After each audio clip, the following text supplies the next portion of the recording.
வாழ்க வளமுடன். இன்றைக்கி நம்ம பார்க்க போகிற சித்தர் அகத்தியர். முதல்ல கையை வச்சிட்ருக்கார் பாருங்கள் நம்மளோட இதில் படத்தில். அடுத்தது அவரோட ஒய்ஃப் லோபமுத்திரையோடு இருக்கார். அடுத்து ஒரு படம் இருக்குது பார்த்திங்களா, இதுதான் இது சிலை. இந்த சிலை எங்கே இருக்குன்னா இந்தோனேஷியாவில் இருக்குது. யுனெஸ்கோ உலக பாரம்பரிய தலமான 9ஆம் நூற்றாண்டு இங்கே பிரம்பனின் கோவில் வளாகத்தில் குட்டையான உருவத்தோடு நம்மளோட அகத்தியர் பெருத்த தொந்தியுடன் நீண்ட ஜடாமுடியுடன் நீண்ட தாடியுமாக வலது கரத்தில் சின்முத்திரையுடன் உபதேசம் செய்யும் பாங்கில் கையில் கமண்டலத்துடன் காட்சி தருகிறார். குறுமுனியான அகத்தியர் அவரோட அழகிய சிற்பம் இது. இந்த சிற்பம் எங்கே இருக்குது அப்படின்னு பார்த்திங்கன்னா பிரம்பனை கோவில் போரோதுபுர் ஜாவா இந்தோனேஷியா. இந்த இடத்துல நம்மளோட அகத்தியரோட அழகிய சிலை இருக்கிறது. இன்றைக்கி நாம் பார்க்க போகிறது அகத்தியரை பற்றி தான். எனக்கு தெரிந்த விஷயங்களை நான் உங்களுக்கு சொல்கிறேன். எனக்கு தெரியாத சில விஷயங்கள் இருந்தால் நீங்கள் கமெண்ட் பாக்ஸில் கூட சொல்லலாம். அகத்தியர் என்பவர் தமிழ் சித்தர்களில் முதன்மையானவராக காணப்படுகிறார். இவர் சப்த ரிஷிகளில் ஒருவராகவும் அறியப்படுகிறார். சிவபெருமானின் திருமணத்தின் போது அவரை காண வேண்டும் அப்படிங்கிற ஆவலில் இவர் வடதிசைக்கு பயணம் பண்ணுறார். இவர் வடதிசைக்கு போன உடனே என்னாச்சுனாக்கா வடதிசை தாழ்ந்து போகிறது. இவர் மட்டுமல்ல, நிறைய முனிவர்கள் தேவர்கள் எல்லாரும் சிவபெருமானோட கல்யாணத்தை பார்க்குறதுக்காக போயிருப்பாங்க இல்லையா. ஸோ அது தாழ்ந்து போய் தென் திசை உயர்ந்து விட்டதாம். உடனே என்னாச்சா, பகவான் என்ன பண்ணியிருக்காரு, அகத்திய முனிவரை கூப்பிட்டு நீங்கள் தென் திசைக்கு போங்க, போய் அதை சமன் செய்யுங்க, நான் உங்களுக்கு திருமண கோலத்தை அங்கே நான் உங்களுக்கு காட்டுறேன் அப்படின்னு சொல்லியிருக்கார். சரி, பகவானோட வார்த்தையை மீற முடியாது இல்லையா. அதனால் தென் திசையை நோக்கி நம்ம அகத்தியர் பயணம் செய்கிறார். தென் திசைக்கு இவர் வந்த உடனே சிவசக்தி திருமணத்தினை இவர் தமிழகத்திலிருந்து கண்டவராக அறியப்படுகிறார். தமிழகத்தில் தான் பகவான் இவருக்கு திருமண கோலத்தை காட்டியிருக்கிறார். சிவபெருமானிடமிருந்து தமிழ் கற்றறிந்து மற்றவருக்கு போதித்த ஆசானாகவும் இவர் அறியப்படுகிறார். இவரே அகத்தியம் அப்படிங்கிற தமிழ் மொழிக்கான இலக்கண நூலை எழுதியவர் அப்படின்னு சொல்கிறாங்க.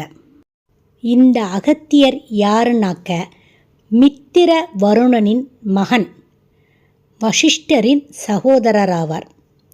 அகத்தியர் ரிக்வேதத்தில் 26 சூக்தங்களை இயற்றியவர். இவரோட மனைவியோட பெயர் லோபமுத்திரை. இவர் தினைமாவு, பயனளிக்கும் தானியங்கள் மற்றும் விஷம் தோய்ந்த அம்பு, தர்ப்பைப்புல் பற்றியெல்லாம் இவர் கூறியுள்ளாராம். ராமாயணத்தில் பார்த்தீங்கன்னா ராமனை சந்தித்து வனவாச காலத்தில் அவருக்கு மந்திர சக்தி மிக்க ஆயுதங்களையெல்லாம் வழங்கியவராம் இந்த அகத்தியர். இவர் இந்து கடவுளைப் போல தீயவர்களை அடக்கியவராம். முச்சங்கம் பற்றிய வரலாற்றில் தலைச்சங்கத்தில் புலவராக விளங்கியவர். அந்த காலத்தில் தொடங்கி இந்த காலம் வரை இவரை அறியாதவங்களே கிடையாது. காலத்தால் தொல்காப்பியருக்கு முந்தியவர் இவர். இவருக்கு பல பெயர்கள் உள்ளன. அது என்னென்னு பார்க்கலாமா? தமிழ் முனிவர், தமிழில் இலக்கணத்தையெல்லாம் அருளியதால் தமிழ் முனிவர். மாதவ முனிவர், இவர் நிறைய தவம் செய்தவராம், அதனால் மாதவ முனிவர். மாமுனி, பெரிய முனிவர் அப்படிங்கிற பொருளால் மாமுனி என்று அழைக்கப்படுகிறார். குருமுனி, இவர் முனிவர்களுக்கெல்லாம் குருவானவர், அதனால் குருமுனி. திருமுனி அப்படின்னா என்னென்னா உயர்வுக்குரியவர், அதனால் திருமுனி. முதல் சித்தர், 18 சித்தர்களில் முதன்மையானவர், அதனால் முதல் சித்தர் என்று அழைக்கப்படுகிறார். பொதியில் முனிவன், பொதிகை மலையில் இவர் வாழ்ந்தவர் ஆதலால் பொதியில் முனிவன். சாம்பமுனி அமரமுனிவர், இன்று வரை பேசப்படும் முனிவர் அப்படிங்கிற பொருளில் இவர் சாம்பமுனி அமரமுனிவர் அப்படின்னு அழைக்கப்படுகிறார். அடுத்து பொதியவரை முனிவன், பொதிகை மலையில் பிறந்து வளர்ந்ததால் பொதியவரை முனிவன் அப்படின்னு அழைக்கப்படுகிறார். குடமுனி, அதாவது குடத்திலிருந்து பிறந்தவராம், அதனால் குடமுனி என்று அழைக்கப்படுகிறார். இதெல்லாம் அவருடைய திருநாமங்கள். இவர் தமிழுக்கான முனிவர் என்றும் சித்த மருத்துவ முறைகளை வழங்கிய முனிவர் என்றும் அறியப்படுகிறார். இவரது பாடல்கள் பயின்று வந்துள்ள சொற்களை வைத்து பார்க்கும் பொழுது இவர் 2000 வருடத்திற்கு முற்பட்டவர் என்று நாம் அறிகிறோம். அகத்தியன் காவியம் 12,000 வாயிலாக சில கருத்துக்களை மட்டும் நாம் தெரிந்து கொள்ள முடிகிறது. அகத்தியன் அனந்த சயனம் என்ற திருவனந்தபுரத்தில் சமாதியடைந்தார் என்று கூறப்படுகிறது. ஒரு சிலர் இவர் கும்பகோணத்தில் உள்ள கும்பேஸ்வரர் கோவிலில் சமாதி கொண்டிருப்பதாக கூறுகின்றனர். எது உண்மை என்று தெளிவாக தெரியவில்லை. இவர் தூங்கையில் எறிந்த தொடித்தோட் செர்ப்பியர் காலத்தில் காவிரி பூம்பட்டினத்தில் இந்திர விழாவை எடுத்தவர் ஆவார். புதுச்சேரிக்கு அருகில் உள்ள உழவர்கரை என்ற இடத்தில் ஆசிரமம் அமைத்து வேதபுரி பல்கலைக்கழகத்தில் தமிழை போதித்த சித்தராவார். எனவே இவர் தங்கியிருந்த பகுதி அகத்தீஸ்வரம் என்று இன்றும் அழைக்கப்படுகிறது. அங்கு ஒரு பெரிய சிவாலயம் கட்டப்பட்டது. அதனை அகத்தீஸ்வர முடையார் ஆலயம் என்றே இன்றும் அழைக்கின்றனர். அகத்தியரின் தோற்றம், சிறப்பு, செயல்கள் பற்றி பல கதைகள் சொல்லப்படுகின்றன. எனக்கு தெரிந்த சில கதைகளை உங்களிடம் நான் பகிர்ந்து கொள்கிறேன். உங்களுக்கு தெரிந்தவைகள் இருந்தாலும் கமெண்ட் பாக்ஸில் சொல்லவும். தாரகன் முதலான அசுரர்கள் உலகில் அட்டூழியங்கள் பண்ணி அராஜகம் செய்து கொண்டிருந்த காலம் அது. அவர்களை அழிக்க இந்திரன், வாயு, அக்னி முதலானோர் பூமிக்கு வந்தனர். இவர்களை கண்ட அசுரர்கள் எல்லாம் என்ன செஞ்சாங்களாம், கடலுக்குள்ளே ஓடி போய் ஒளிஞ்சுக்கிட்டாங்களாம். இந்திரனின் யோசனைப்படி அக்னி வாயுவுடன் கூடி பூமியில் விழுந்து அகத்தியராக அவதரித்தாரார். மிர்த்திரர் குடத்தில் இட்ட வீரியத்தில் இருந்த அகத்தியரும் வருணன் தண்ணீரில் இட்ட வீரியத்திலிருந்து வசிஷ்டரும் அவதரித்தனர் என்று சொல்லப்படுகிறது. குடத்திலிருந்து தோன்றியமையால் இவர் குடமுனி, கும்பயோகி அப்படின்னு பெயர்களை பெற்றார். இவ்வாறு பெயர் பெற்ற அகத்தியர் என்ன செஞ்சாராம், இந்திரனோட வேண்டுகோளுக்கு இணங்க சமுத்திர நீரை எல்லாம் அப்படியே குடிச்சிட்டாராம். அதற்கு பிறகு அங்கு ஒளிஞ்சிருந்த அசுரர்களை எல்லாம் இந்திரன் வதம் செய்தானாம். அதன் பின்பு மீண்டும் நீரை கடலுள் விடுவித்தாராம் அகத்தியர். இப்படி ஒரு அழகிய கதை ஒன்று உள்ளது.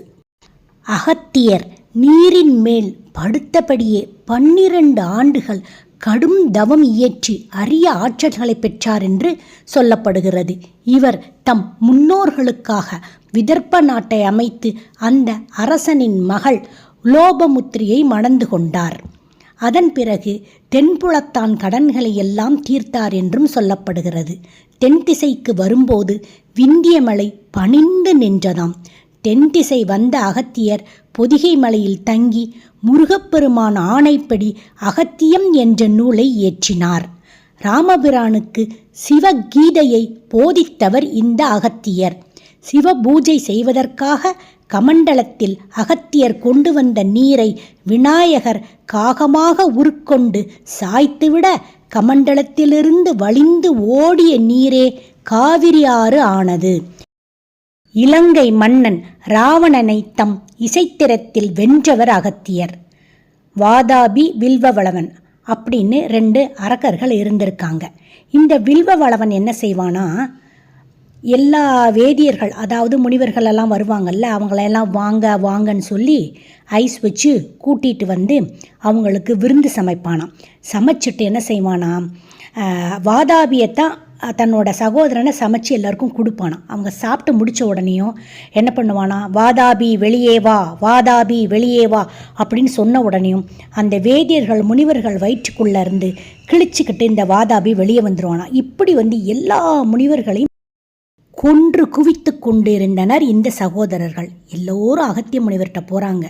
ஐயா, இவன் பண்ணுற அட்டூழியம் தாங்கலை, ஒருத்தராக எல்லாத்தையும் கொல்றான், நீங்கள் தான் இதுக்கு ஒரு நல்ல வழி காட்டணும்னு சொல்லி வேண்டி கேட்டுக்கிறாங்க. அகத்தியர் ரொம்ப இரக்க குணம் கொண்டவர். உடனே சொல்கிறாரு, சரி நீங்கள் கவலைப்படாதீங்க, நான் பார்த்துக்கிறேங்கிறார். இவர் அந்த வழியை போகிறார்.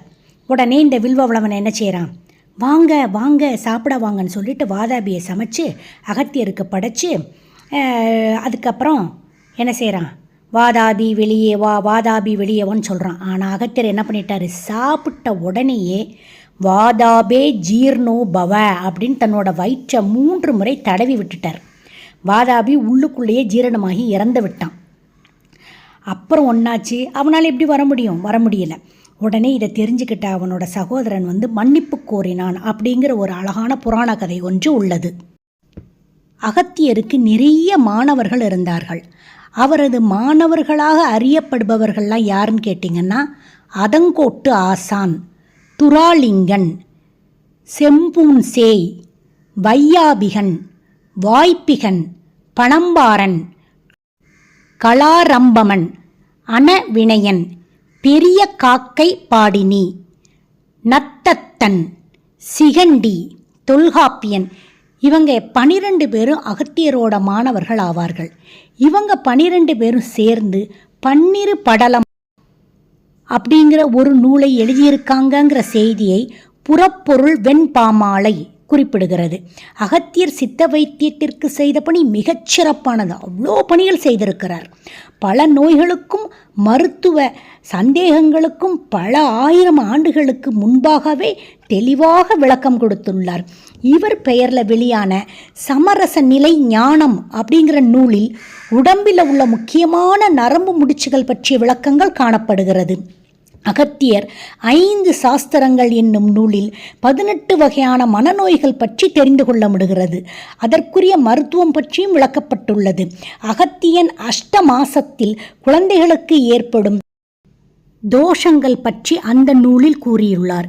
இவர் எழுதிய நூல்கள் என்னவென்றால், அகத்திய வெண்பா, அகத்திய வைத்திய கொம்மி, அகத்திய வைத்திய ரத்னாகரம், அகத்திய வைத்திய கண்ணாடி, அகத்திய வைத்தியம் 1500, அகத்திய வைத்திய சிந்தாமணி, அகத்திய கல்பசூத்திரம், அகத்திய ஆயுள் வேத பாஷ்யம், அகத்திய வைத்தியம் 4600, அகத்திய செந்தூரம் 300, அகத்திய மணி 4000, அகத்திய வைத்திய நூல் பெருந்திரட்டு, அகத்திய பஸ்பம் 200, அகத்திய நாடி சாஸ்திரம், அகத்திய பக்ஷணி, அகத்திய கரிசில் பசியம் 200, சிவ சாலம், சக்தி சாலம், சண்முக சாலம், 6 தந்தாதி, காம வியாபகம், விதிநூன் 3 வகை காண்டம்,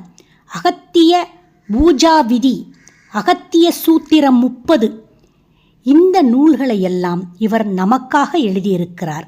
அகத்திய ஞானம் என்னும் அகத்தியம் என்னும் 5 இலக்கணம், அகத்திய சம்ஹிதை என்னும் வடமொழி வைத்திய நூலும் இவரால் எழுதப்பட்டதாக கூறப்படுகிறது. இன்றைக்கி நாம் அகத்தியரை பற்றி நிறைய விஷயங்களை தெரிந்து கொண்டோம். அந்த சித்தரை பற்றிய அரிய விஷயங்களை நாம் நிறைய தெரிஞ்சு கொண்டோம் இல்லையா? அடுத்து ஒரு சூப்பரான பதிவில் உங்களை நான் சந்திக்கிறேன்.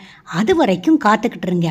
என்னோட பதிவுகளை முழுவதுமாக படிங்க, சப்ஸ்கிரைப் பண்ணுங்கள், லைக் பண்ணுங்கள், ஷேர் பண்ணுங்கள். அப்போ தான் உங்களோட சேர்ந்து நானும் வளர்வேன். அடுத்து ஒரு சூப்பரான பதிவில் நாம் சந்திக்கலாமா? டாடா பாய்.